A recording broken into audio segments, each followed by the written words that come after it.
QueenCityPodcastNetwork.com. Yo, what's cracking? It's your boy Rashad. It's your boy Dave in the building. What's good? Dave, what's cracking with you, man? Look, man, I got one more day here. My voice is still shot, but I'm a little bit better than before. Yeah, your voice sound terrible, bro. It was worse on Saturday, and that was before the game. But nah, you can blame G-Ho. You can blame a lot of things that's been going on. But I'm here. I'm down in South Carolina, about to fly back home tomorrow. So we'll give y'all a quick episode of PNP, because y'all saw what I saw, so I know what y'all want to talk about. Facts. Before we get into that, man, let's recap G-Ho real quick. Greatest homecoming on earth.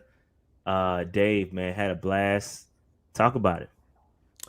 Yeah, so my G-Ho starts on Thursday, so I have a lot of alumni meetings I got to go to Thursday and Friday.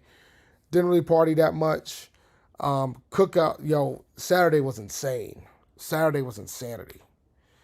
I went to a bunch of donor events. Those are my parties, man. It was like, wine, bunch of wine, bunch of cheese. I went to the top of the tee. You know what I'm saying? We swag surfed for fireworks, which was pretty dope.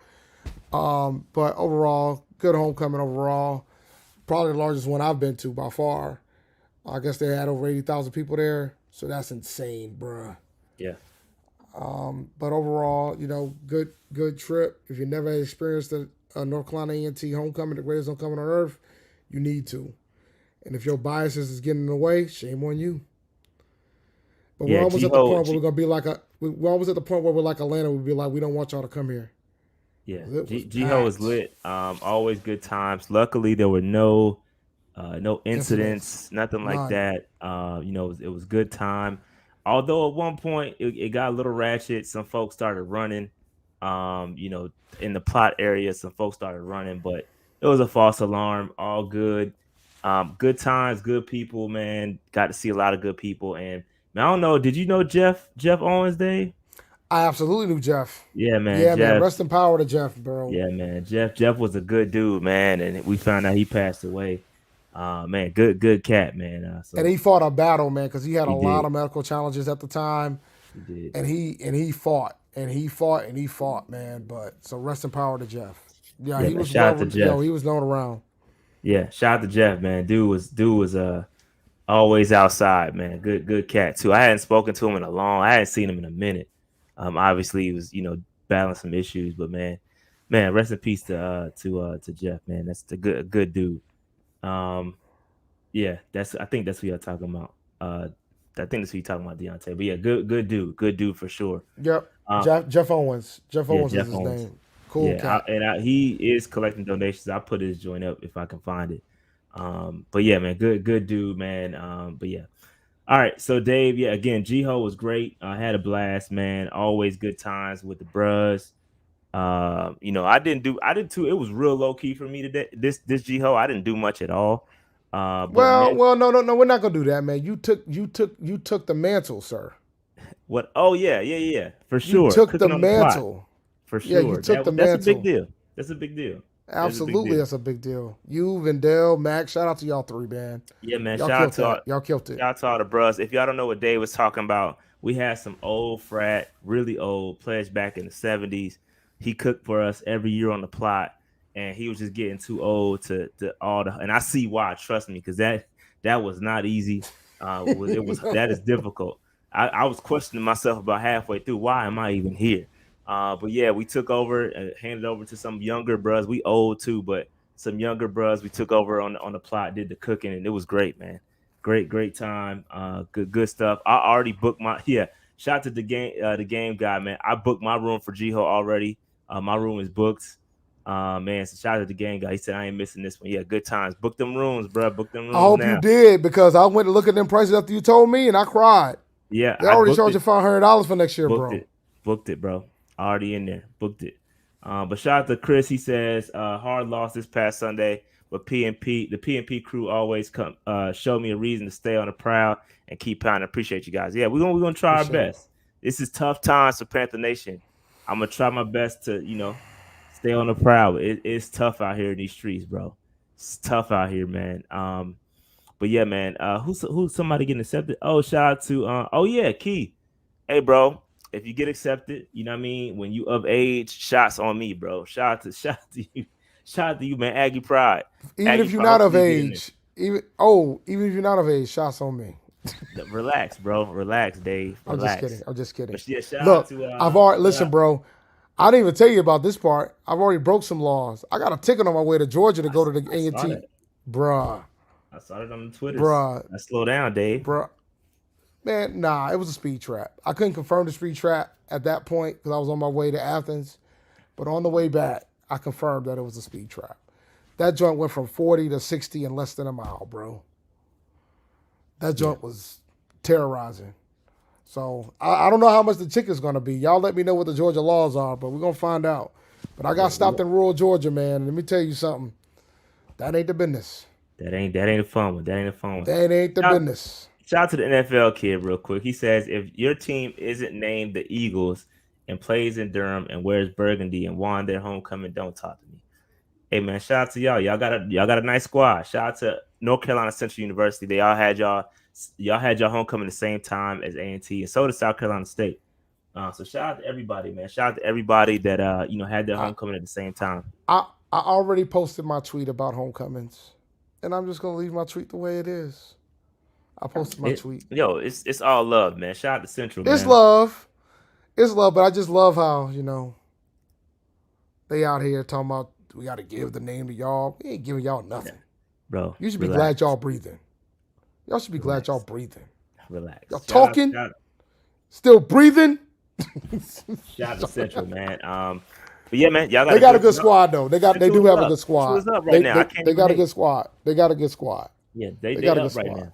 They up right now. So shout out to We'll get them in basketball. Well, shit, I can't even say that after what happened to us last no, we night. won't. Well, we beat them the last four. We beat them the last 4 times. Good luck. Shout out to Vendel said they had the greatest homecoming in a bowl. No, it's true. That's not me. They were out here taking, bro. They were out here taking pictures. All the Aggies They, coming now, in look, here look, taking look, their shots. look, listen. I have no shame to take. Look.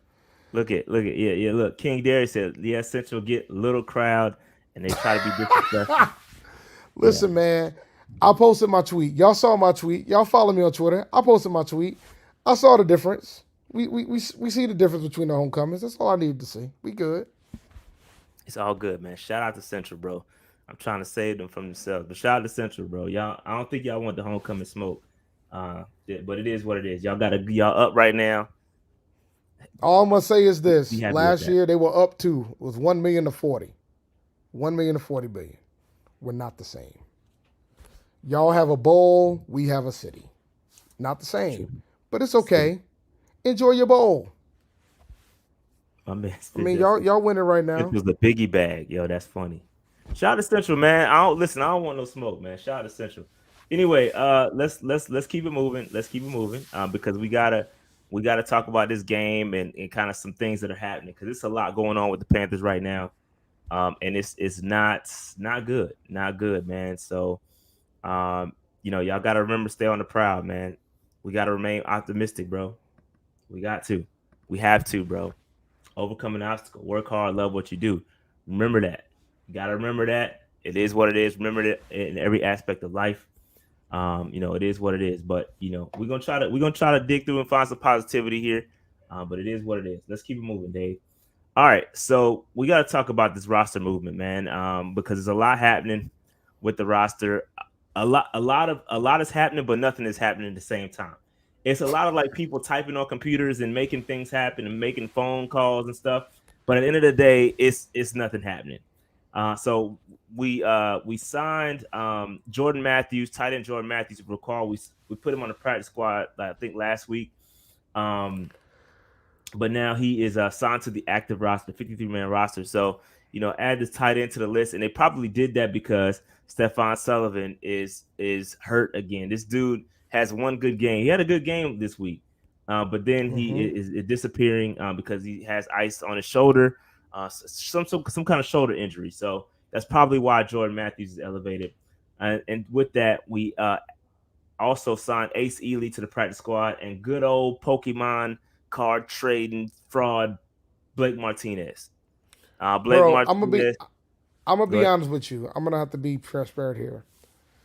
When I saw that we signed Blake Martinez, I had no idea what he did before. Don't know why he left the league. I had no clue. And then all of a sudden I saw Pokemon. I'm like, what? No Yeah. clue what he did. All right. So just to give the backstory behind Blake Martinez, I think a 7-year vet in the NFL, had stints with the Packers, the Giants, the Raiders, I believe, at one point. And yeah, the guy, he's 29 years old. He goes and retires. Just abruptly retires. Why? Because he found a Pokemon bag. Okay, he got his Pokemon bag selling, Pokemon cards on this platform. That I had no idea what this was. Shout out to all the folk getting money on the Pokemon, trading the Pokemon cards, bro, because it's lit right now. This man, he was doing so well with Pokemon. He was like, "Yo, I'm gonna go ahead and retire because I can make just as much money, if not more, selling Pokemon cards." I think it was called Blake's Breaks. I guess when you open Pokemon's cards, it's called breaking them. Don't. I'm not the Pokemon guy, so if I'm saying anything wrong, don't shoot the messenger. I don't know what I haven't picked up a Pokemon card since I was like probably like 10. So spare me, okay? But he did. Shout out to Hollywood Gaming. He made $11 million selling Pokemon cards, bro, on this app. And so he was like, "Yo, I'm done." And it's a fact. Hollywood Gaming is not lying. That is a fact. I saw it. I watched some YouTube, did some YouTube research, cross-checked that with some articles. The man was making money. He was catching them all right. And he almost caught a charge. You know what I mean? Because he was frauding folks. He was doing some little shady stuff with the cards. His company. He had one of the biggest selling Pokemon card companies out there, and they got caught doing some shady stuff with the cards, and his company got suspended from the streaming platform. And now, guess what? He wants to come back to the league. Guess what? Because that Pokemon bag, he can't catch them all no more. So now he's coming back to the league, trying to get trying to get some more money to sustain himself. Probably got some lawsuits to pay off, all kind of stuff. I don't know that to be true. I'm just talking right now, but he was making a lot of money on Pokemon cards, and that stream of income is no longer available to him. So now he's coming back to football. And guess who wants to sign him? Guess who Us, wants to sign him? The Carolina Carolina Panthers. Panthers. The Carolina Panthers go out there and we sign him to move not one near needle. This ain't moving nothing.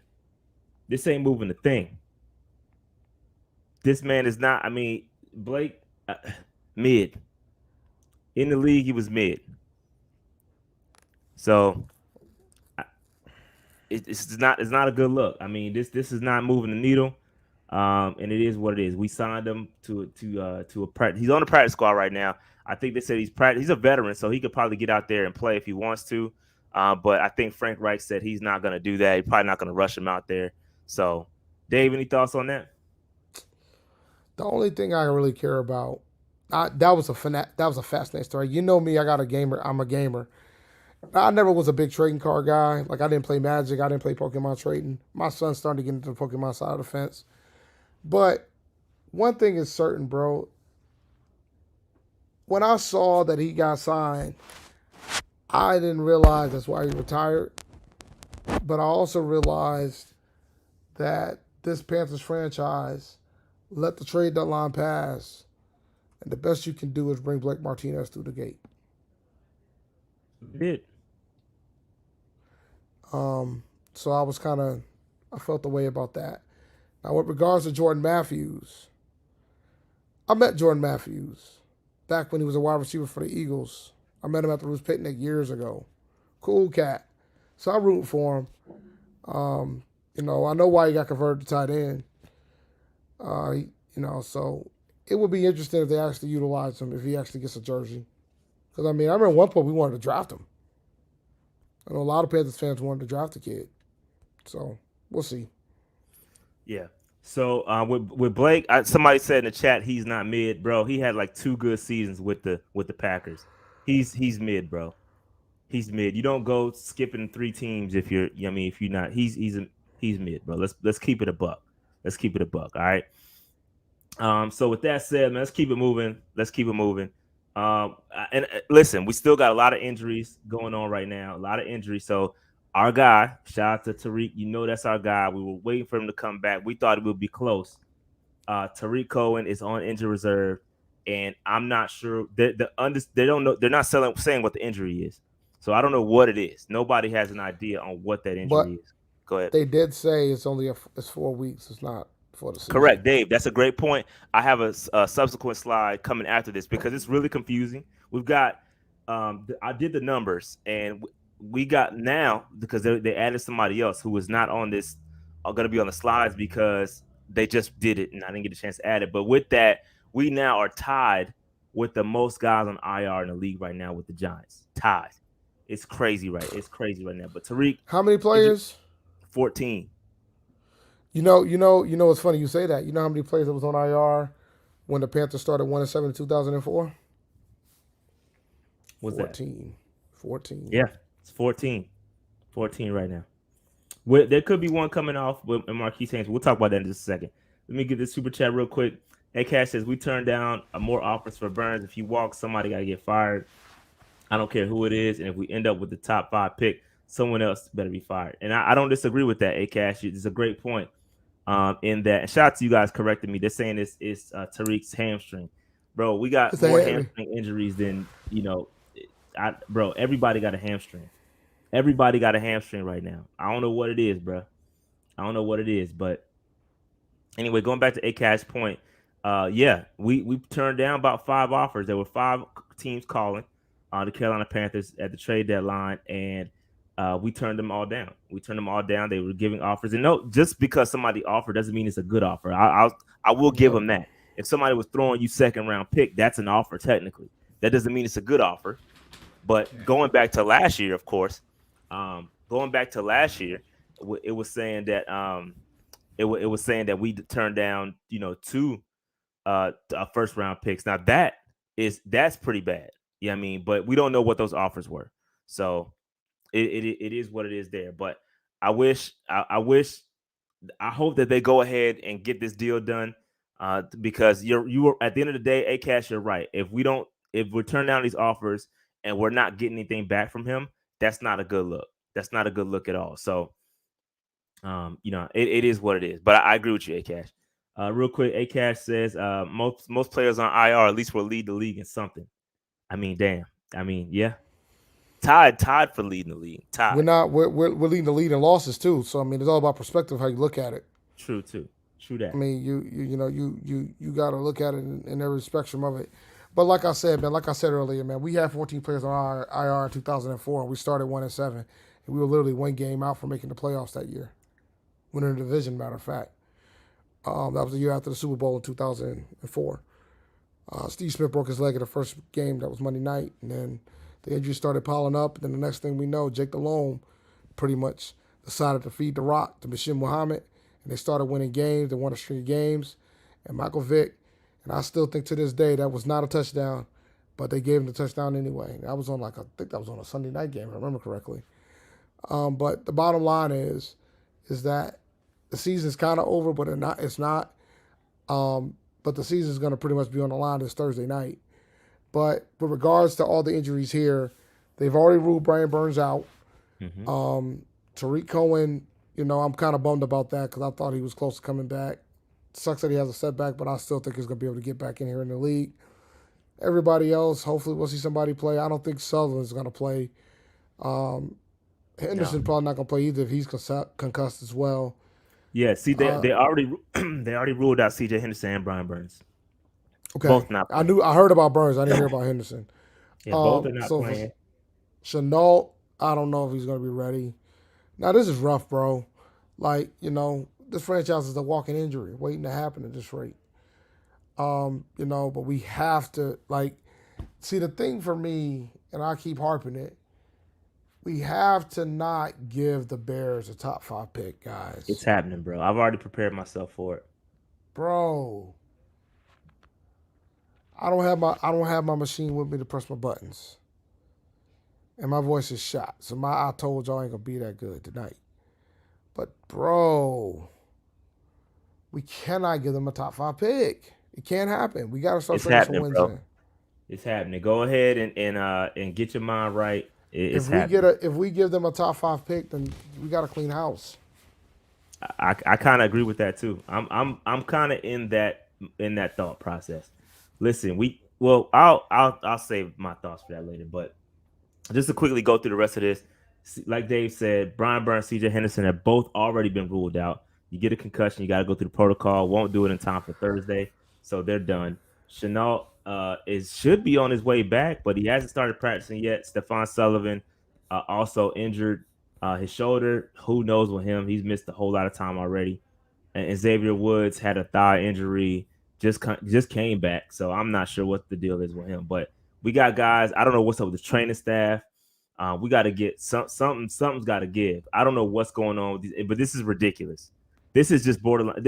And listen, I did the research, and we'll quickly go to the injury reserve list. Let me break this injury reserve list down because there's ones that are able to return, then there's ones not able to return. So the guys that are not going to return this year, Chandler Wooten, it should be Wooten, who just got put on IR. Frank Wright was talking about him today in a press conference and basically said he is likely that he's not going to come back. So Chandler Wooten is not going to be here. Shaq Thompson, we know, is gone for the season. Brady Christensen gone for the season. Ian Thomas gone for the season. And Henry Anderson these are all guys that are not coming back. So you got 5 guys that are on the list that are not coming back. Then these are the guys that are on injured reserve, but they can and eligible to return. Generally, it's a 4-game thing, but it could be more than that. I.e., J.C. Horn. J.C. Horn's he's missed damn near the entire season, but he should be returning sometime soon. We hope. Justin Houston he's eligible to return. Yutur Gross Matos, Claudin Cherilus, Jeremy Chin, Marquise Haynes Sr., who was marked as eligible to return. They reactivated his 21-day window. So at any point within 21 days, he started practicing already, but they won't really activate him probably this week because it's too short. But maybe next week, I'm assuming he'll get activated and become a part of 53-man roster. Giovanni Ricci, Tariq Cohen, and then they just put Luigi on a joint. The guy that we just signed a couple of weeks ago, Luigi, who was not on this list, is also added to this list. So you got 1, 2, 3, 4, 5, 6, 7, 8, 9 guys, plus the 5 guys on the other slide, 14 guys on IR, which, as you can see, ties the New York Giants. If they haven't added, they may have added somebody too, but I don't know. But as of right now, according to my calculations, we tied for the most players on IR in the league with the Giants. It's tough. And so I was looking at, is there some kind of cap benefit, or what is the benefit of putting players on IR? And it's really the only benefit is that their base salary is still paid, but their bonuses, it's going to cut back on some of the bonuses that they can get, some of those incentives. So they won't be able to be eligible to get some of those incentives. Obviously, missing a lot of games, you won't probably hit them. So that's really the only benefit. I'm trying to figure. I don't think I've ever seen. Dave talks about that year we had 14, but I don't remember seeing this many players going to IR, bro. I've never seen this many players. It's just every week. It was somebody's going to IR. I remember that 2004 season vividly, because I think the big thing that was crazy was that in 2004, first game, it was Steve Smith on Monday Night Football, and he was gone. Then all of a sudden, you just had a barrage of players that were out, and including players from the offensive line, like across the board. And like we didn't have that here. That person for us this season was Shaq Thompson. That was a sudden injury that happened so early in the year that pretty much took them out for the year. So it's so similar because of the record too. I think the only difference is that back then we had Jake, we got a rookie, and back then we didn't have to give away a first round pick, and this year we have. But they turned the season around. They damn near made the playoffs. Like they were like pretty much a game out.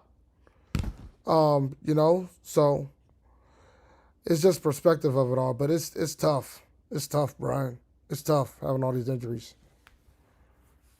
Yeah, it is tough. It's unfortunate that's the way things are going with the Panthers right now. But yeah, every week it seems like somebody new is on IR, and it's not a good look. I'm getting tired of it. Like I said, we got to figure out the coaching staff situation or the training staff situation. Something ain't right. There's got to be some sort of correlation between what's going on. I think Jared said all these teams have losing records. That is a fact, but geez, it's got to be something. Something's got to be going on with this IR situation. There's got to be another reason why they're doing it. I just haven't seen this many dudes go to IR. It just doesn't make sense to me. But anyway, with that said, we'll keep it moving. And again, return from injury. Hopefully, we get Marquis Tane Sr. back. Probably not this week. Like I was saying earlier, he's probably going to come back next week. And then Von Bell, who was practicing, did not play in this game. It was a game time decision. They said, nah, not this week. I don't know if he's going to play, man. I probably wouldn't play on Thursday night either, bro. I probably just let it rock, man. You might well. We rolling out the practice squad out there on Thursday because ain't nobody eligible to play. It's going to be elevate all the practice squad dudes. Let them go out there. Let the Bears get a quick scrimmage in. You know what I mean? Because that's what we running on Thursday. That's all we doing is running a quick scrimmage on Thursday, bro. The game, guy says, all they had to do was beat the 3-13 Saints. Oh, no, he's talking about that 04 season. Yeah. That's not true. If we would have beaten the Falcons, we would have been in the driver's seat to win the division. When we lost the Falcons game on primetime television, that pretty much did us in. That kind of eliminated us, so to speak. Because we had a way. We got to the point where we had a way to make the playoffs and control our own destiny, even after starting 1-7. But when we lost that primetime game to the Falcons, that ended that. Yeah. But all right, let's keep it moving. Real quick, shout out to all the Patreon members. Make sure you go to patreon.com/PattonPC, sign up, become Patreon member real quick. I have a giveaway to do for the Atlanta Falcons ticket, and I'm ready. I'm prepared this time, Dave. I'm prepared. So I was gonna cuss you out. I was prepared to cuss you out if you weren't prepared. Nah. This time I got it. Let me share this other window. My bad. Share the screen real quick.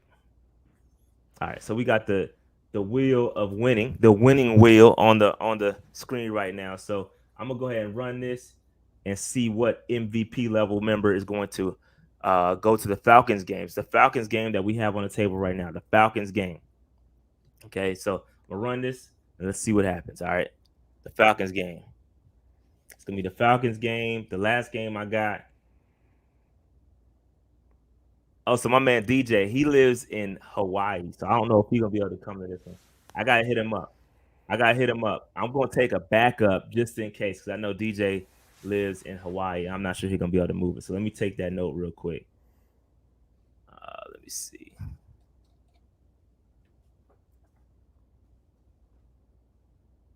Shout out to DJ, man. Had a good time with my man out there. Shout out to DJ indeed. But I know from flying from Hawaii ain't the business either. So yeah, I know he's coming out here for another game. But let me see. I'm gonna contact him, but I'm gonna take a backup just in case. He's gonna get first right of refusal. If he says I can't make it to that game, which is probably likely, we'll go to the next person. All right, so let's roll it. Let's see what happens.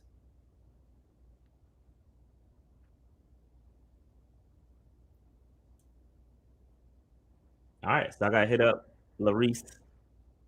I hit him up. So Larice, shout out to Larice, right? He or she, I don't know. Antoine. So I'm assuming that's a he, my bad. So let me take that note as well. And we'll get y'all those tickets. Shout out to all the MVP members, man. We appreciate y'all. All right. Let's keep it moving, Dave. Yep. Get out of here. All right. Again, shout out to all the MVP level members. And shout out to all the franchise folks. And shout out to all of the free agents, man. We appreciate all y'all, man, for real. Without y'all, this podcast wouldn't be as great as it is. So we appreciate y'all support. All right. Dave, Underdog Fantasy real quick. Just real quick, man. Just make sure you use the code PNP when you sign up for Underdog Fantasy. They're still doing a deposit match. The big thing right now, you higher lowers for Thursday night. They do live higher lowers as well. So even if you miss out right before kickoff or right before an NBA game starts, you can still do your higher and lowers live. And it just is based on how the game flow is going.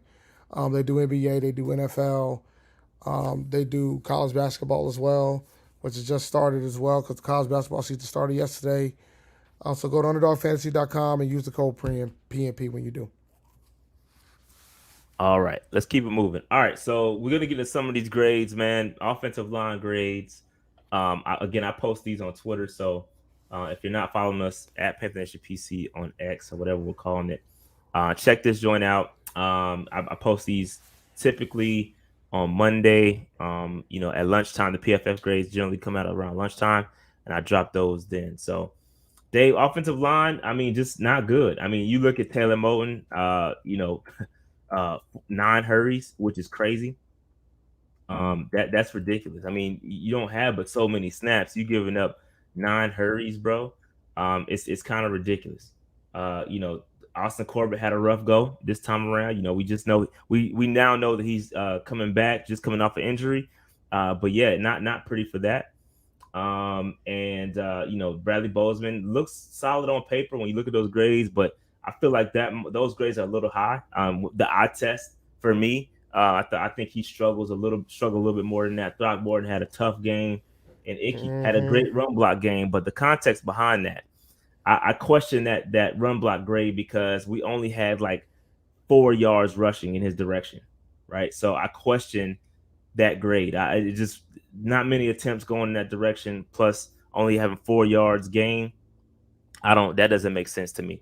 But again, I don't they break down every play, they break down all the individual matchups, and that's kind of how they do it. So I use PFF, but I also have eyes, and to me these grades seem a little high in my opinion. Dave, what you think? I was shocked to see that run block grade Akeem. Not shocked by the pass block. Throckmorton had a rough day in the office. Uh, Moten is not discussed enough because he's been overall playing well all season. This is one of his more tougher games that he's had. We can question whether or not it was warranted. Um, but with regards to game, Icky, we're the jury's still out for a lot of folks within the fan base, but he's gonna get a little bit of grace from me for now. But we'll see. Yeah, man. Shout out to my guy DMC on Twitter. He posted something that says the Panthers offensive line has a 53% pass block win rate. That means, bro, they getting, 50% of the time they're gonna lose their matchup. It's not good. And he also said, according to NFL's Next Gen Stats, Young was under pressure on a whopping 47.9% of his 47.9%, dropbacks on man. Sunday. Bro, that's That's 50-50, 50%, damn near. meaning each time he dropped back, it was a 50-50 chance that he's going to get thrashed. And all 3 of his interceptions happened when he was under pressure. So, I mean, it's tough. It is tough. Yes, Bryce does have to take some ownership on some of the stuff, like the screen. I mean, come on, some of those are bad, but 47.9%. That's crazy. That's 50%, bro. 50%. I mean, Tough. that's nuts. That is nuts. It's It's nuts, tough. bro. That is insane. Go ahead, Dave. Nah, you got it. Nah, I completely agree with what you're saying. It's tough when you out here half the time you gonna get smacked. Like that's not a way to build confidence in your quarterback. It's not. Terrible way. He's literally seeing ghosts. Like you don't know where the pressures come from. You can't get comfortable. You can't settle. Like you always have to kind of keep your head on a swivel. So he's rushing through stuff. It's nuts, man. It's crazy. The offensive line. Wait. Yeah, they do have to face pressure, but bro, 50% of the time is crazy. That's crazy, bro. Like, come on. I get it. Bryce got to take some of this heat, but fam, 50% of the time is crazy. That's crazy, bro. Like, just get in the way. Like, if you get in the way, you're gonna win 50% of your battles. Come on, bro. Come on, man. I get it. I get what you're saying, bro, but It's on camping. that's 50% is a lot. That is a It's on lot. camping. It's on camping. And by the way, when we talk about that inconsistency, it goes back to what we talked about the other week about Icky, right? About the fact that he leverages athleticism. But this is one of his better games based on the PFF rating. But I'm still nervous about him and how he manages I can everything. barely hear you, Dave. Yeah, my voice is starting to go away again. Can you hear me now? Yeah. Yeah, so the thing about Icky, I lost my train of thought. You know, I know he's been struggling, but some of this is on Campen ultimately. Campen's got to take some of this heat. I'm not gonna just For put it all sure. on the players. Campen's got to take some of this. For sure. Campen and this all-star coaching staff. And this is accurate too. Joe Burrow took his team to Super Bowl with an all-time bad offensive line, but I would also say that, and I don't know it's off the top of my head, but I can take a wild guess that they were able to run the football and they had Hmm. elite weapons. There's a You difference, have bro. When you get Joe Mixon. You know, he's pretty right, good. and when you have elite weapons like he has, like you can take some risks with the football. Bryce, nobody's separating. Well, they kind of did a little bit better this time. We'll talk about it in just a second, but still. And true with this too, he was not good as a rookie either. There's some stats floating around and comparing Joe Burrow and Bryce Young in their rookie seasons. Kind of similar, not quite. But I would say from a yardage standpoint, Burrow has more, is doing a little bit better, a few less picks, but it is comparable. Trevor Lawrence, there's some stats floating around out there comparing, and so yeah, you're right. I mean, listen, it is what it is. It is what it is. All right. Let's keep it moving. Offensive line sucks. We got it. And then here's another thing, right? Again, this is not a great game for Bryce Young individually. We can all admit that. It was not a good game from him. But here's my issue, especially when you go back and you watch this game and you look at the film. I'm not again, not the biggest film guru in the world, not the biggest X and O's guys in the world. But bro, when I know a guy is going to throw this many times between 0 and 10 yards, bro, I'm not. There is no respect being paid by the safeties. I'm gonna put mad dudes in the near the line of scrimmage, right? Because I know none of you guys are gonna beat me deep, and if they do, it's like the likelihood of us getting a sack before that is gonna be very high.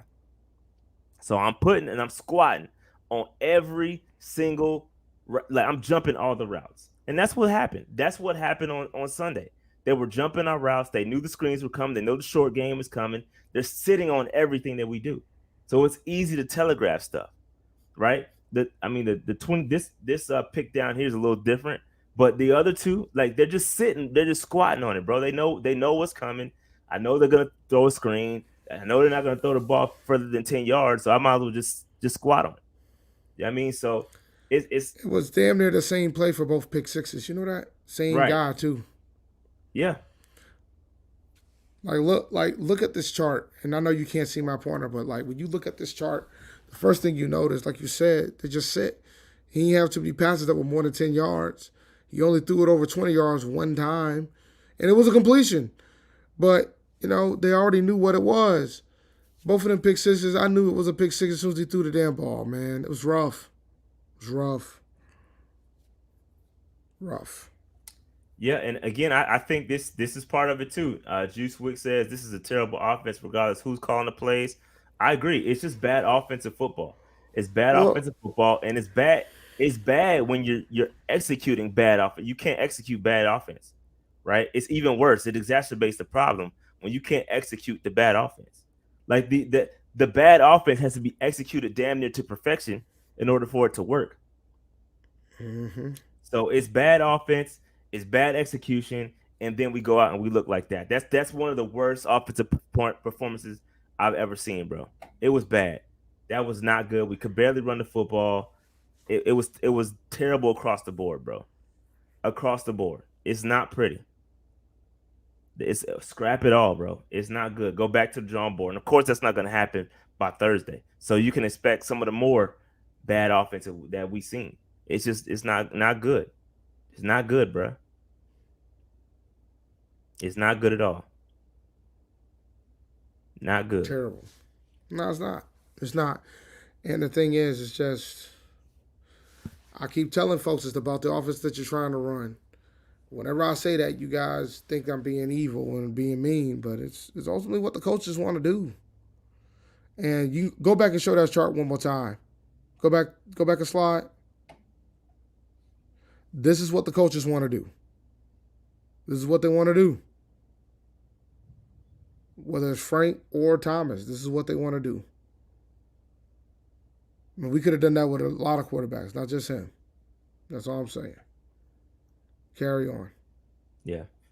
I don't know, man. But this is more context. Again, throwing the football 40 times a game. That's not what we want to be doing. We should be running the football more. We can't run the football for some reason. The running the football is not working. But if you look at the separation, it's weird because this is one of the better games of separation that we have. We got three guys at least above league average, which is kind of crazy. Like we haven't seen guys get above league average all season, right? And now these guys are, they actually get above average, and the offense looks terrible. So it's just weird at the end of the day. It's look weird. It looks very very weird. Do you Um, think it might be a Do you think it might be a rhythm thing though too? When you start thinking about the fact that you know until this week he really didn't have somebody that can actually get separation. So it could be an issue. It could be a rhythm thing too. So we got to be sensitive to that as well. And obviously, it doesn't okay everything, but when you think about we've been showing this chart, we've been showing this chart for weeks. This is the first time, folks. Like half the players are legitimately over the league average but when it then comes to separation. it's two tight ends though, which is, I mean, tight ends you kind of expect those guys to separate, kind of take advantage of their matchups. But Thielen, he's getting separation, but it's just weird, bro. It's just very weird, man. I don't know what. I mean, look at Mingo, 1.78. DJ Chark, as fast as he is, 1.93. That's not it's unsatisfactory, bro. That's not good.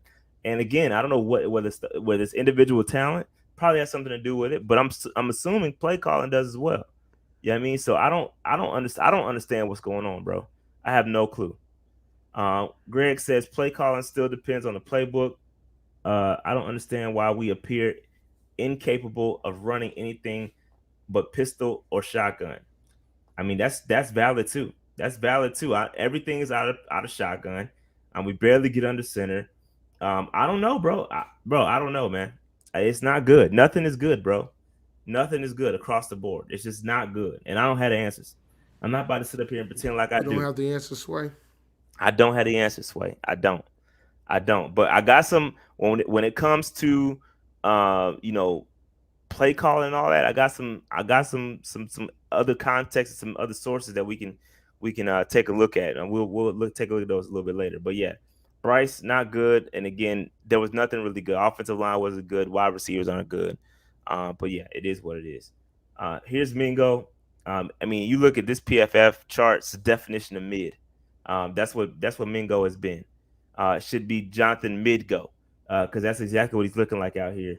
54 grade. He had a good game last week against the Texans, and now that's pretty much it. This list goes from top to bottom. On the bottom being He the can most run. recent. He can run block at Score. least. Say what? He can run block at least. He's a hell of a Yeah, run he could blocker. run We knew block that great, when we drafted him. and we knew that. Yeah, we knew that. We knew that he could run block. But 70 snaps, 47 pass snaps, 23 run snaps, 4 targets, 1 reception, 5 yards. I mean, this is not good. It's not good, bro. Like it's just not. It's not good, man.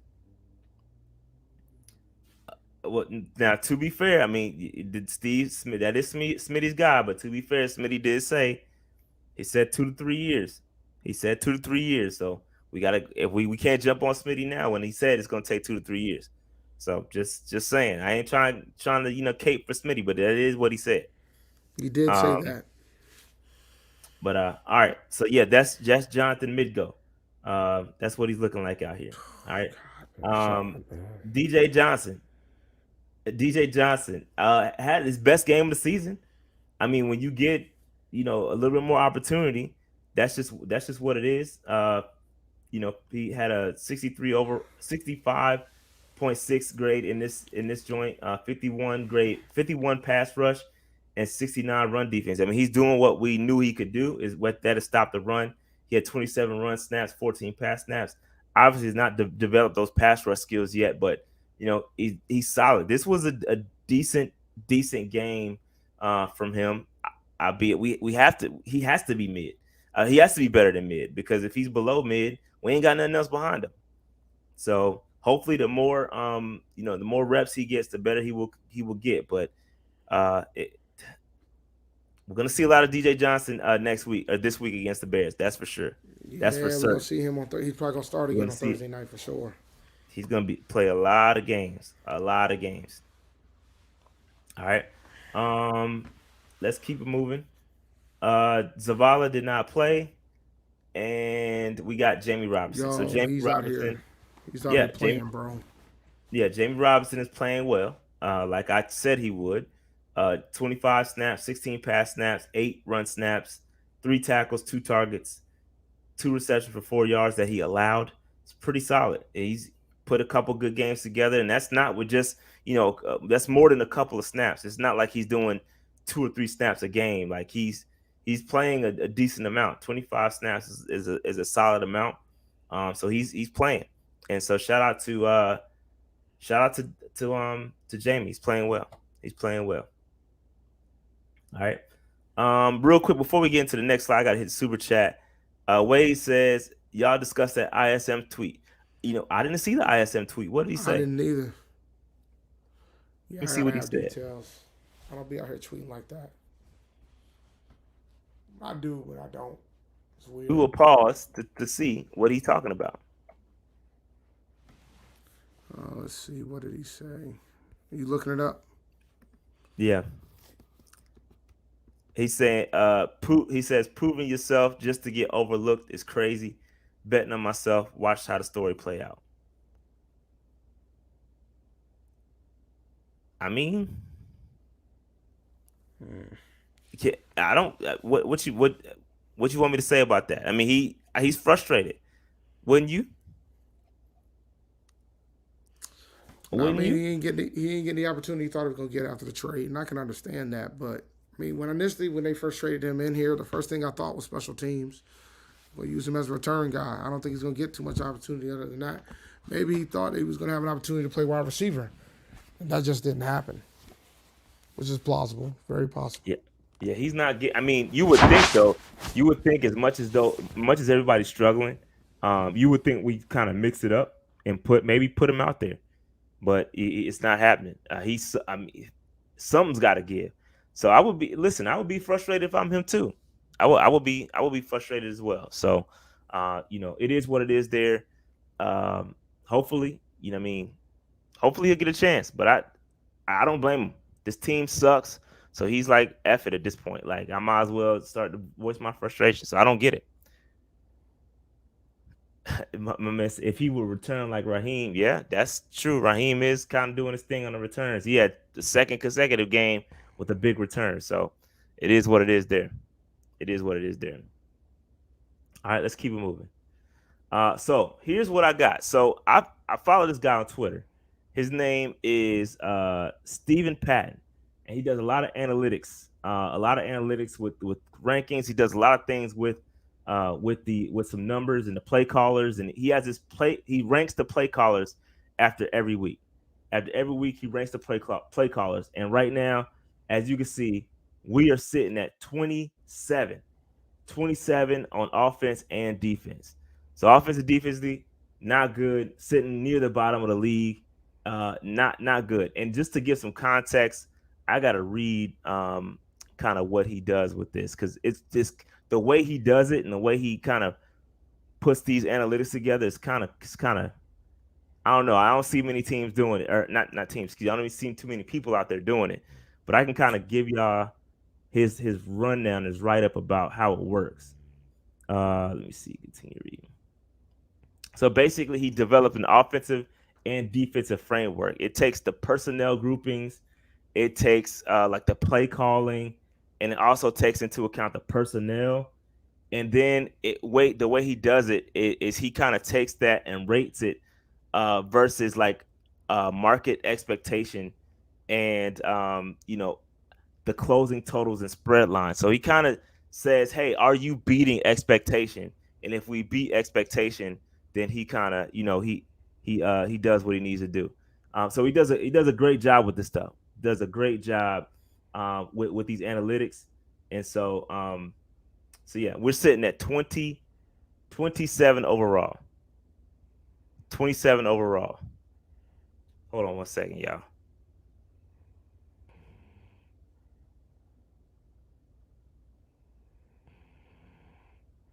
One second.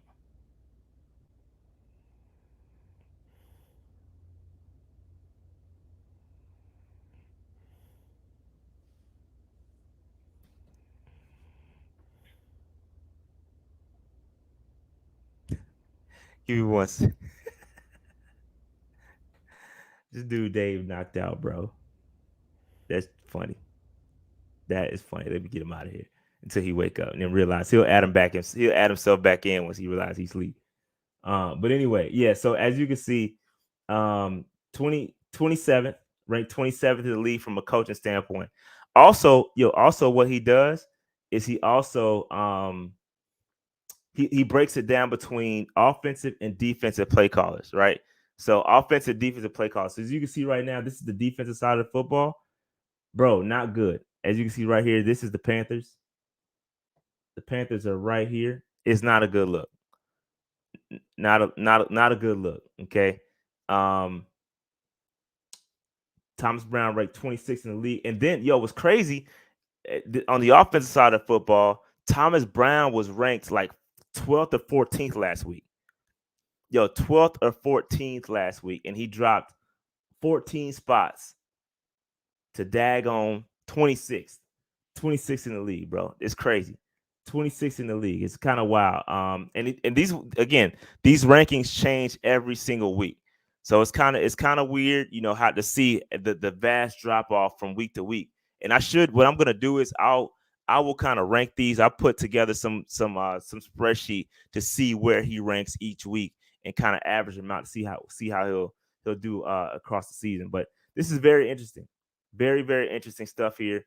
Arthur Smith is kind of crazy. It's kind of weird to see Arthur Smith way at the bottom, but I think what puts him at the bottom is that he has a lot of offensive talent and he's not getting the best out of the talent. So when you're not getting the best out of talent, I mean, that's why you sit at the bottom. You sit at the bottom. So again, it takes into account all this, all the contracts, the spending, what you're getting out of your offense. It takes into account all that stuff, and we're sitting at the bottom of the league on both sides of the football. It's not good. So it's not good at all.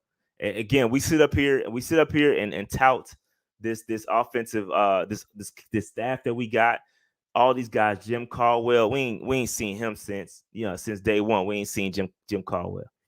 I mean, Jim Caldwell, Thomas Brown, Evero. When you look across the league, it's just not good. It's not good stuff. All right, so here's the defensive guys. Evero is on this side. You see Evero, not good down here. And then offensive, here's our defensive guys. Evero 26 as well. So it's just, man, it's bad across the board. It's bad. And I'm gonna be honest with y'all. I thought that our defense would be much higher than this. But considering the fact that these guys are hurt and they're not playing, I thought there's got to be some metric to take that into account, right? So I don't know why that's not done, but it is what it is here, man. I don't like it one bit. We're not our guys just aren't getting the best. We're just not getting the best out of our guys. Just point blank, period. So it is what it is. Okay. With that said, I wanted to get a couple folks on. So y'all could talk about, what y'all thought about the game. One thing that's frustrating. Oh no, I got one thing I got to talk about. Give me 1 second. I think I got the slide hidden. Give me 1 second, y'all. Give me 1 second. I got to get this one up here. Cause I got an announcement to make. Give me 1 second to make this announcement. And shout out to my man Jared. Because he made this today and tagged me on it, and I thought it was great. And so I got an announcement to make. Here we go. Here's my announcement. My man said the Ryko meter. Oh, wow. Do we got to bring back the Ryko meter? Oh, man, that's crazy. I don't know if I'm going to bring back the Ryko meter. Not cool. That's tough. The old meters already, that brings back PTSD. But before we get into that, I got an announcement to make. All right. So here we go. All right. So you guys been asking for it. All right. So I think it's time. Yo. I think it's time, y'all. The march on Mint is time, man. I'm frustrated. Y'all are frustrated. March on Mint is got to go down. Okay. So here's the deal. Thursday afternoon or evening, whenever that game is over, when the game is over, it's time. If we lose this game, I'm setting up March on Mint, and it's gonna happen on Sunday since we not playing. So since we not playing, it's gonna be some action at the stadium. Might not be the action that the Carolina Panthers want to see, but it's gonna be some action at that stadium. So if we lose the game to the Bears, if we lose, March on Mint is gonna happen on Sunday at noon.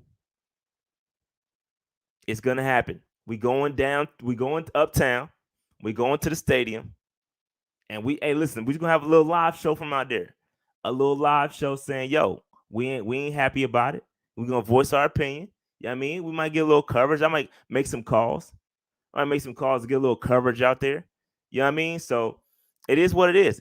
Man, listen, here's the thing though. Here's the thing. If I do this, because a lot of y'all talk a good game. A lot of y'all talk a good game. A lot of y'all talk a good game, but when it's time, are you gonna show up?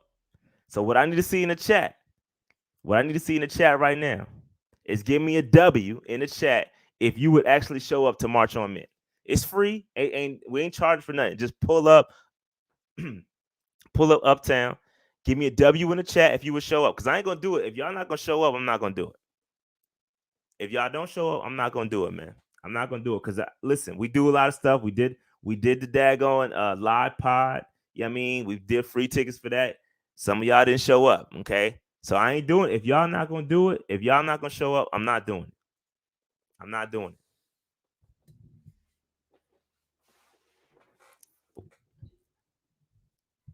My man said, I live in Cali. Hey, listen, I might have a virtual option. We might have a virtual option. We'll see. We'll see. But hey, if you local, bro, we doing it. If we local, we doing it, bro. March on Mint. My man said live in Scotland, bro. Yeah, I'm gonna share it on Twitter. Yeah, I'm gonna share it on Twitter for sure. I'm gonna share it on Twitter. I gotta get the flyer ready and all that. But I kind of want to wait till Thursday to see. But I will do it. I will do it, Jared, and I'll tag you on it. But yeah, we gonna do it. Spell the team shirt. That's funny. Some of these joints, because it's AI, they kind of did some misspelling. But yeah, we're gonna do it, bro. We're gonna do it. March on me. If I can get like a hundred some folks out there, we're gonna do it. We're gonna rock with it. We're gonna rock with it. Yo, A-Cash says, yo, Shy, is attendance mandatory for the fans fans not in NC? No, it ain't, man. If you're not in NC, I get it. If you're not, my man says sell the team shirts. We'll see, man. We'll see. I might have a sell the team shirt. I don't know. We'll see. If we win, nah, we ain't marching. If we win, listen. If I see some progression, then cool. Like, we good. But if we lose and it's ugly, nah, bro. It's time to march. It's time to march. So we're gonna be marching, bro. Shot the Glenn says, met Steve in Frankfurt in a bar. He looked frustrated with the O-line, especially left side, and clearly expressed he was not blaming Bryce. Yeah, I mean, this is kind of the same sentiment. It's time to, hold them accountable, bro. For sure. Yeah, we're gonna announce it on Twitter, on X, or whatever. Yeah, we're gonna do it. We're gonna march on Mint, man. We're just gonna do a live pod out there, just saying, yo, we not happy, bro, and we're gonna let everybody talk. We might have a little, I might have some megaphones. You know what I mean? We're gonna do a protest. It is what it is. Jared says the Bears have 10 sacks this season. If they touch my QB, I need someone fired. Yeah, man.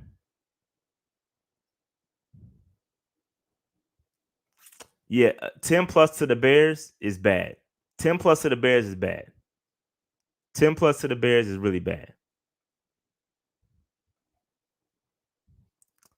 That man said, am I getting a permit? Nah, I'm pulling up, bro. I'm pulling up. F a permit. If we get kicked out, so be it. But we pulling up.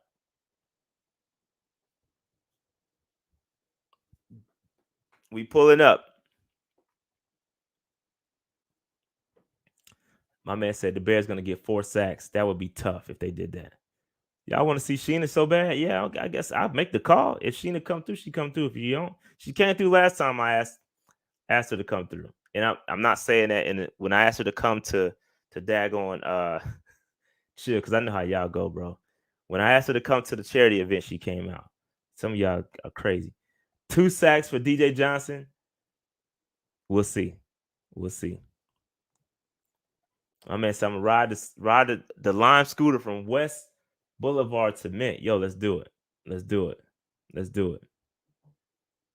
See? Yeah, Tyler. Hey, Tyler, now Justin Fields is back, right? Justin Fields is practicing. Justin Fields is practicing. All right, so real quick, I'm gonna take a couple chats. Let me see. I'm gonna invite y'all to the chat. Absolutely. Aiden, I'm absolutely condoning you skipping college to March. Absolutely. Absolutely, man. It's Sunday, bro. Ain't no classes on Sunday. Ain't no classes on Sunday, man. Just come through. Yes, I am streaming on Thursday. Yes, I will be live streaming on Thursday. All away games I'm streaming. All away games I'm at the game.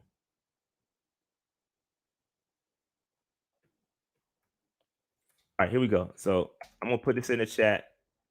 We'll get a couple of calls in here before I shut this thing down. My man Eddie said, I'll be driving through Charlotte on Sunday, heading back to Atlanta. I'm definitely coming through. It's lit. Yeah, man. It's gonna be lit. It's gonna be lit for sure. For sure going to be lit. For sure going to be lit. All right. I put the link in the chat if y'all want to come through. Let me see if I can pin that joint. I want to hear a couple of y'all thoughts, man. A couple of y'all thoughts. Let's see. Let me hop in this joint. Let me see if I can pin it real quick. Give me 1 second. Give me 1 second, y'all.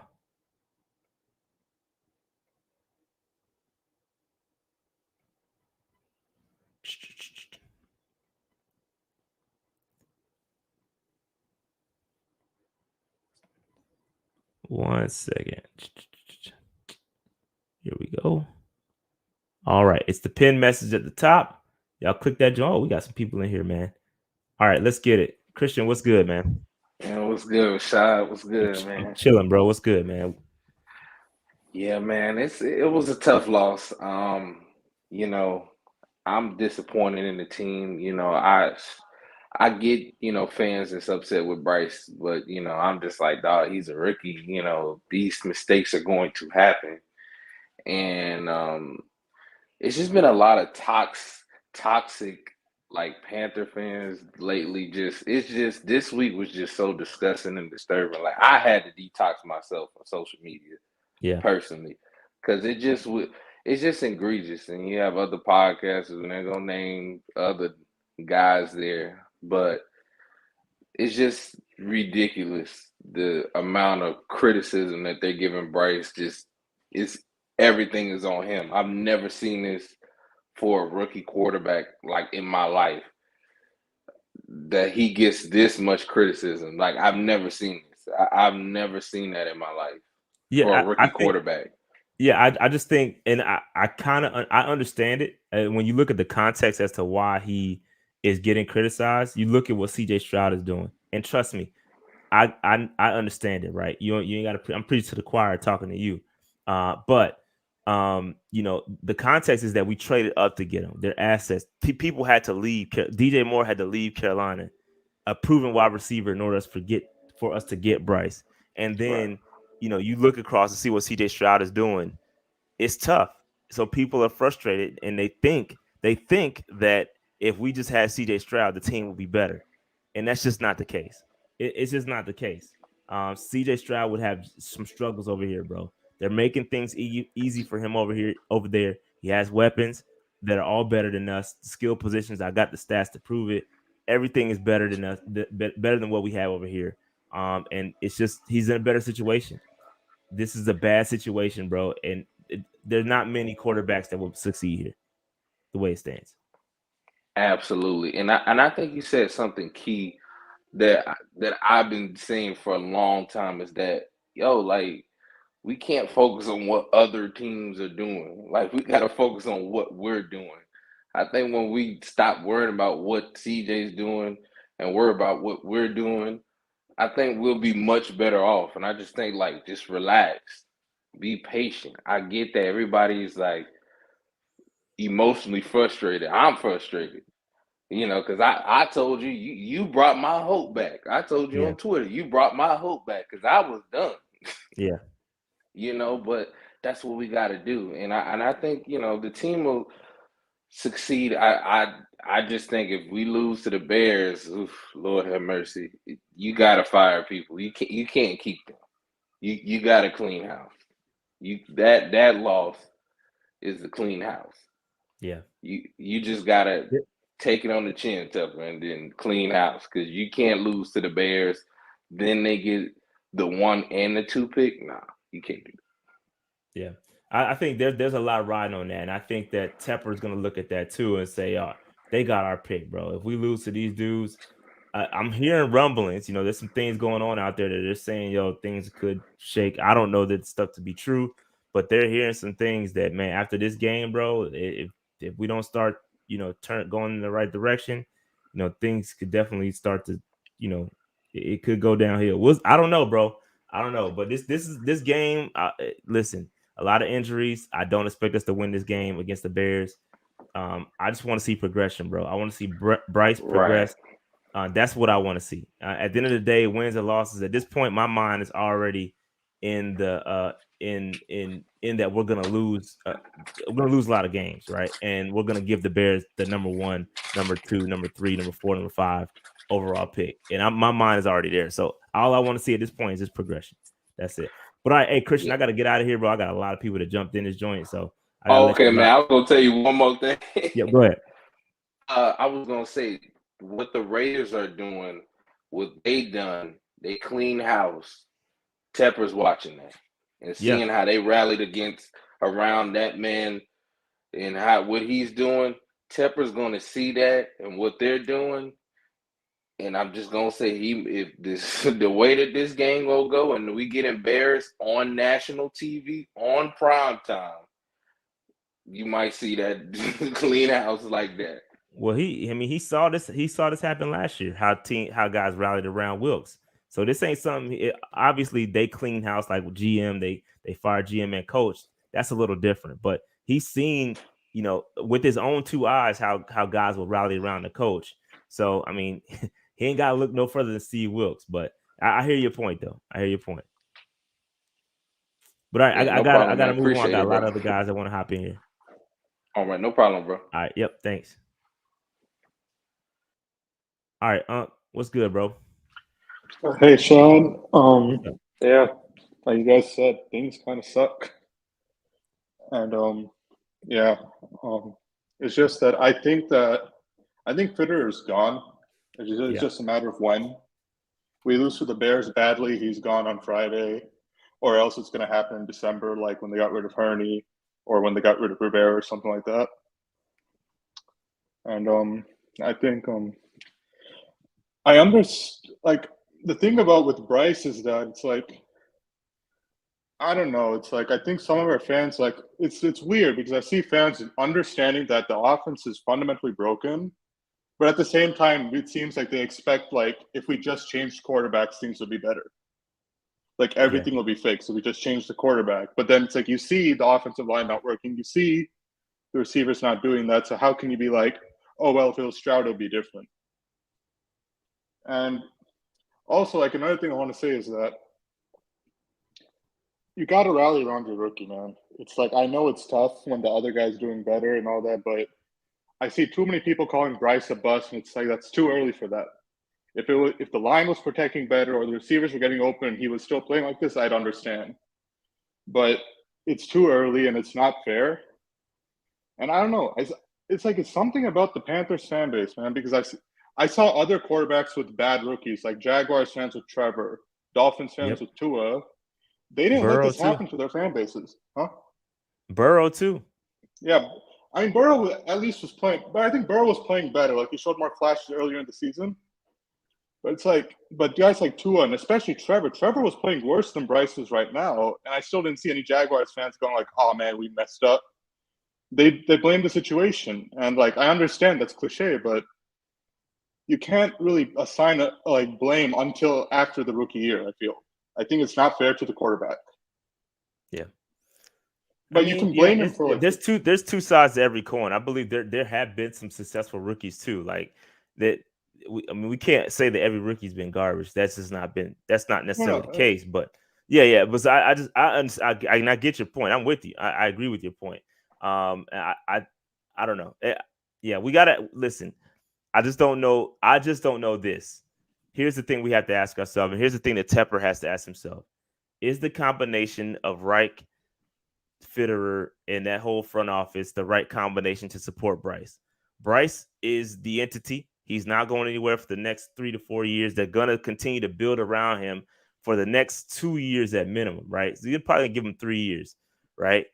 You have to find the right group of people that are going to support him that can run the offense. And it's a little bit of a difficult ask, because then if you decide to move, let's say we decide to move on from Reich and company, you have to find a coach willing to accept Bryce Young, right? We're just doing it backwards. You have to cut ties, start from scratch, let the coach and the GM come together, allow them to then get a quarterback. That's how things are supposed to work. And it's just that we just don't do things in the proper order. So we got to find the right combination that's going to support Bryce Young at this point, or it is what it is.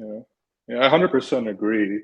And I think one of the things, like I used to think that Reich would get another year, but one of the things that changed my mind is that Tepper hired Reich because he was experienced. The whole point of hiring Reich was he was experienced, and the worst case scenario, we missed the playoffs, but we're competitive. We're not even close to that. So why would he give a retread coach another year when he could just cut everything? And we've seen coaches get fired after a year, especially with rookie quarterbacks. We saw Urban Meyer. I mean, Urban Meyer had other stuff going on, but he was still awful on the field. And Freddie Kitchens. I mean, Baker wasn't a rookie, but when Baker regressed from his first rookie year to his sophomore year, he asked for Freddie Kitchens. He wanted Freddie Kitchens, and they gave it to him. And then he sucked. Baker sucked the next year with Odell, and they got rid of Freddie Kitchens after a year. And then we saw when it comes to like hyping up the team and all that, we saw Hackett with the Broncos. It's like these owners aren't afraid to get rid of coaches after a year. Yeah, they're not, and I don't think Tepper would be scared to do that either. But yeah, man. All right, I got a lot of guys to get to, so man, I gotta keep it moving, bro. But yeah, good call. I appreciate you, man. All right. Hey Hollywood, let me get back to you. Hold that thought, because I meant to click SC Bass. He was next. Hold that thought. I'll get right back to you. Give me 1 second. SC Bass, what up, man? Hey, what's going on, Shaw? How's it going, man? I'm chilling, man. Hey, man, I'm gonna be brief with you, man. I'm not gonna lie to you, Rashad. I wanted CJ Stroud before the season started. I was at the draft night party, and like you had reported before the draft party, it was pretty much a done deal that we were gonna take Bryce at that point. But I kind of came around. I was like, okay, whatever. We drafted Bryce. I'm gonna get on board, but there's a lot of things and a lot of moving parts that haven't been in Bryce's favor. But I want to see progress, man. And I've seen a lot of regression with him over the year. And now a lot of things he can't control. Bad offensive line blocking, right? Receivers not getting open. But I want to see some progress, man. And I think Panthers fans have the right to be impatient, man, because the front office and the management has not been doing this right. So, I mean, how much time are we supposed to give this, man? That's all I want to know. Yeah. I think you're right. I think it's mounting frustration, right? It's not just what we're seeing with Reich and Bryce. It's what happened years before that, and since Tepper's bought the team. That's what the frustration starts. It doesn't just start here with Frank Reich and Bryce. And unfortunately for them, that's the case, right? The reality is that they're dealing with a lot of stuff. They're getting a lot of backlash with nothing it has nothing to do with them.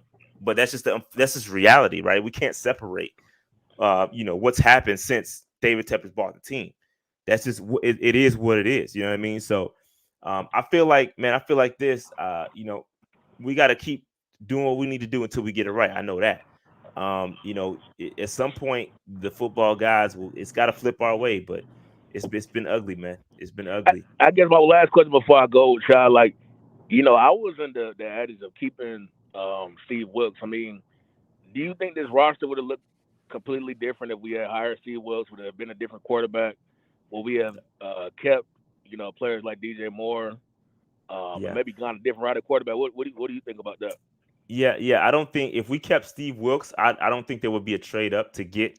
I think we probably would have just stayed where we were, and I think things would have been done different. I think you would have seen a lot of the same personnel because Wilkes he knew those guys, right? And so I think he was while he was working with what he had, I think there would have been some changes, but I think it would have been he had success with what he had. I do think we would have moved on from Donald. Donald and tried to Yeah. get somebody else in here. But I think most of the offensive personnel would have been the same. And yeah, I think we would try to get a quarterback. I don't think would have been as aggressive. You know what I mean? So it's a good Yeah. question.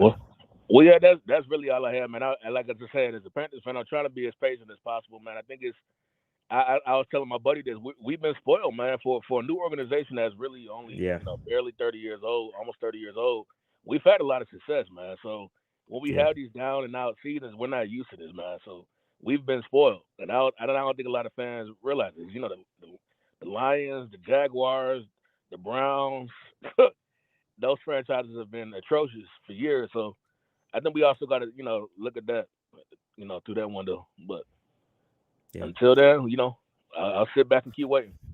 Yep, I feel that. I'm not going All right. anywhere. I'm not jumping ship. Yeah, for sure. It's tough sometimes though. Yep. All right, let me get to the next guy. All right, bro. All right. Yep.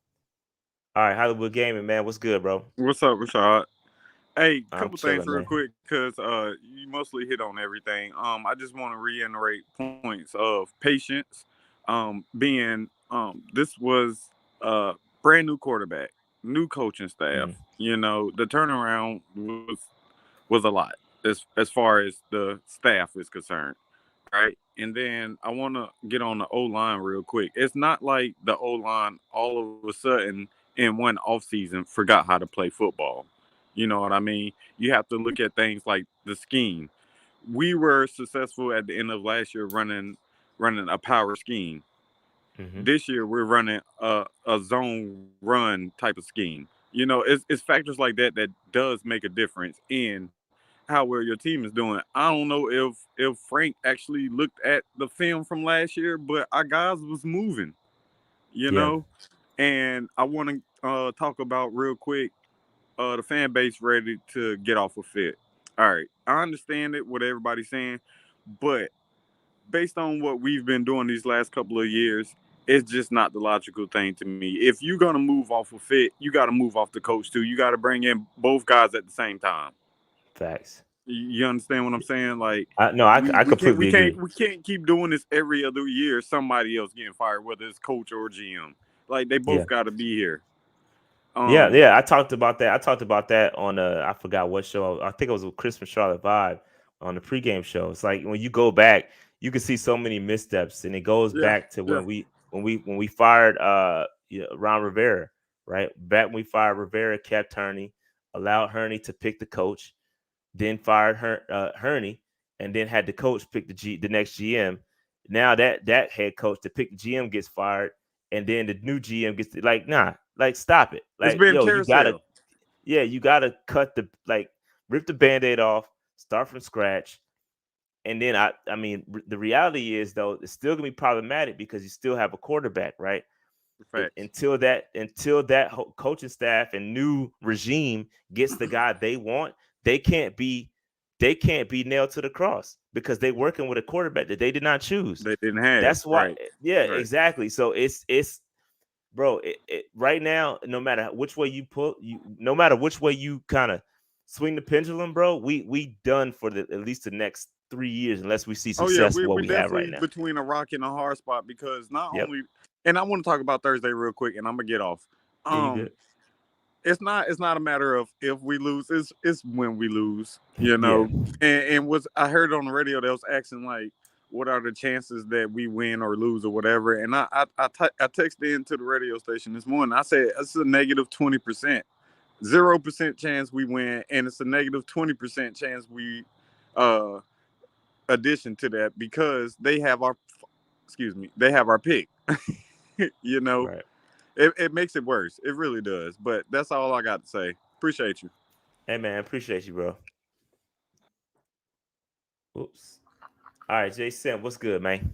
What's up, bro? Chilling, It's man. the same conversation we've been having for weeks, right? Yep. So for me at this point, I want to address a few things. So one, getting rid of Scott.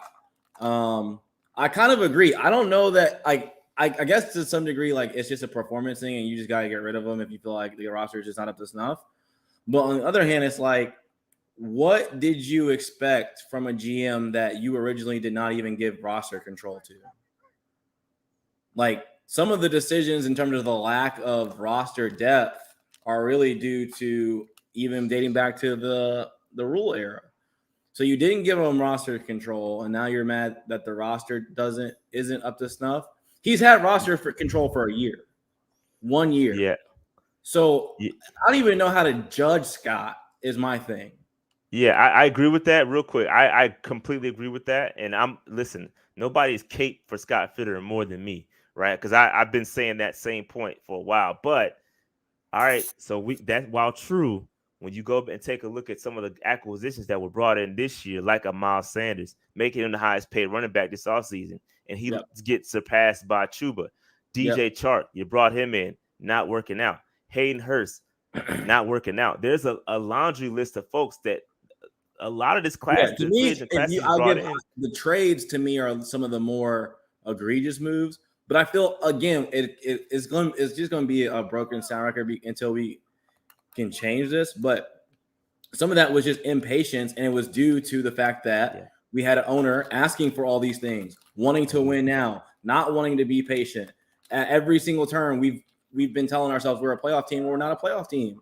If you just gave a blind resume and said this team has a rookie quarterback, a new head coach, a new defensive coordinator, new position coaches all over the field, would you tell me that team is a playoff team?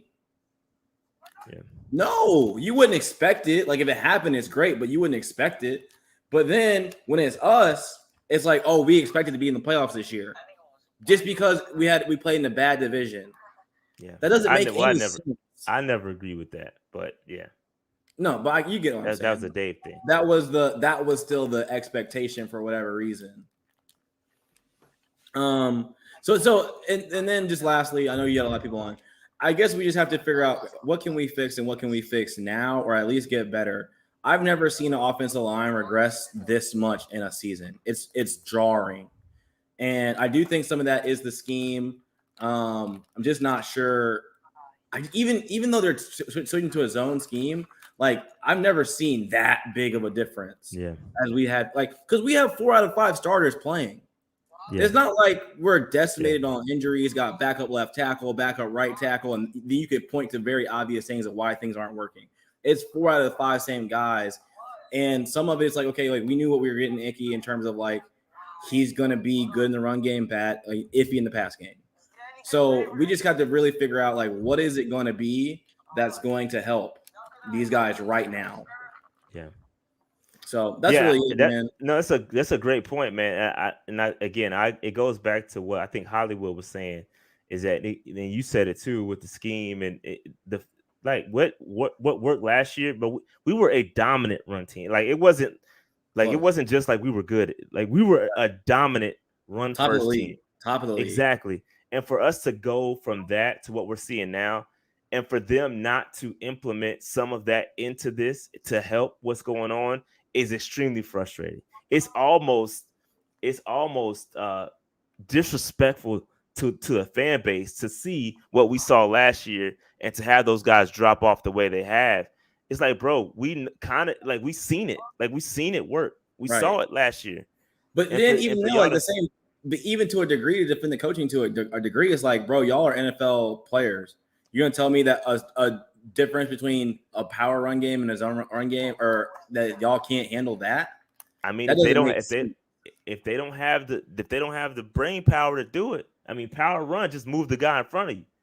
I mean, just get those guys out the way. Like Right. they can probably handle that, but there's a thought problem. You got to be smart Yeah. to understand the zone concepts. And maybe they're just not they haven't mastered it yet. And will they ever do it? I don't know. But when are you going to get the guys in here that can? That's going to take multiple seasons to do.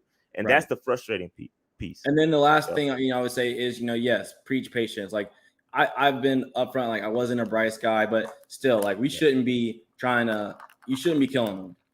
Anybody that's doing that, like, again, just because I was a Stroud guy doesn't mean, because if you put Stroud behind the same performance of the offensive line, then you're going to get the same result. So the idea, like, it's frustrating to see CJ doing his thing in Houston, but just the idea that he's just going to come in here and magically fix things is just not something that is even logical. No. But that's all I got, bro. Right. I'm going to let you get to your other people. It's good to talk to you again. All right, man. Appreciate you. All right, Slam Newton, what's good, man? David Tepper, bad boy. That's all you got? Yes. All right, AJ, do something funny. AJ, what's good, man? What you I got? don't know. That guy was an idiot. Yeah. Everyone's talking about patience. I don't have patience. I've been patient for the last 8 years. Since what, 15? I mean 17. I mean, you can say 17, but we still weren't half the team we were in 15 that we were in 17. We haven't had success since then. I've been here since the start, and I think I'm more mad that we're not able to be patient when it counts, and we want to preach patience after the fact. Now that we're in this situation, now it's about being patient. Why couldn't we be patient during the draft instead of trying to trade away all of our leverage and all of our future on one guy when we could have stayed at 9, traded back, maybe even traded up a few spots if somebody dropped, instead of giving up pretty much everything we got. And now we got to look at the Bears, probably go out, pick up Drake May, Caleb Williams for free, maybe even get Marvin to pair with them. And now we're sitting here talking about what ifs. So I just don't have patience.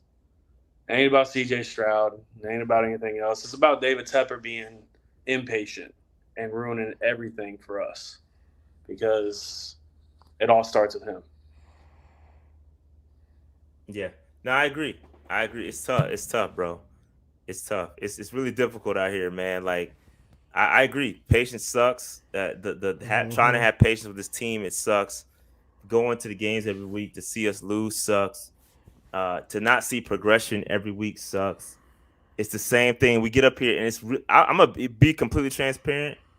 I was telling Dave, like, we get up here it's hard. It's hard to get up here tough. every week to sit up here and talk about the Panthers, and we have nothing to be proud about, bro. Like, it's hard. It's really difficult, bro, for real.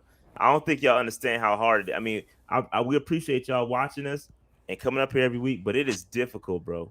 It's difficult to pod every week about a team that is not progressing. It's just not getting better. And I'm frustrated. I'm just as frustrated as y'all, man. It's some stuff that I say that I say in private that I probably would never say on the pod about this team, because I don't feel like dealing with some of the backlash. But you know what I mean, it just is what it is, man. I'm with you. I'm with y'all, man. I mean, how are you going to expect a man that was just fired from his job to come in and change the team around? Like, Frank Reich got fired midseason for a reason. You can talk about quarterback woes in Indianapolis all you want, but the man was fired for a reason, because he was not able to control that locker room. He lost the locker room. So how is he going to have this locker room? Yeah. We knew this was going to be tough going out. So why not bring in a younger, more future focused, coach like a Ryans in Texas at Houston right now? Like, look at what he's doing.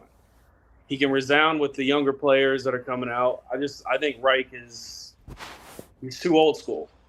He's too old school. He's not getting across to the players. He's losing the locker room. And I think it's We can't get rid of Tepper, but at least we can probably get rid of. And Fit has been terrible with his trades. I don't give a shit what anybody says. The guy has been terrible. I mean, Yeah. I mean, we traded for Stephon mid-season, let him walk for nothing. We traded for Henderson. I mean, that speaks for itself. I mean, I don't know and now with the Burns situation, what the fuck are we doing with that? You know, it's all shit show all around. It's just, I don't know. It I is hate to say not good. kick the can down the street and hope for next year, but I mean, what are we hoping for next year? We don't got a first round pick. You know, we're still looking at. Yeah, it's just, I don't know. But I'm gonna stop crying on this fucking thing and let y'all get back to talking to other people, though. No, we good. I think you're the last person. You're the last person, yo. Nah, it's all good, man. It's already getting kind of late. Let's y'all get out of here. All right, bro. Appreciate your call, man. Later, man. All right. All right. So with that said, man, it's good hearing from y'all, man. Listen, it's good to hear that y'all as frustrated as I am. It just is what it is. But yeah. So hopefully we will be back live streaming on Thursday. Hopefully we have some better some better some progress. You know what I mean?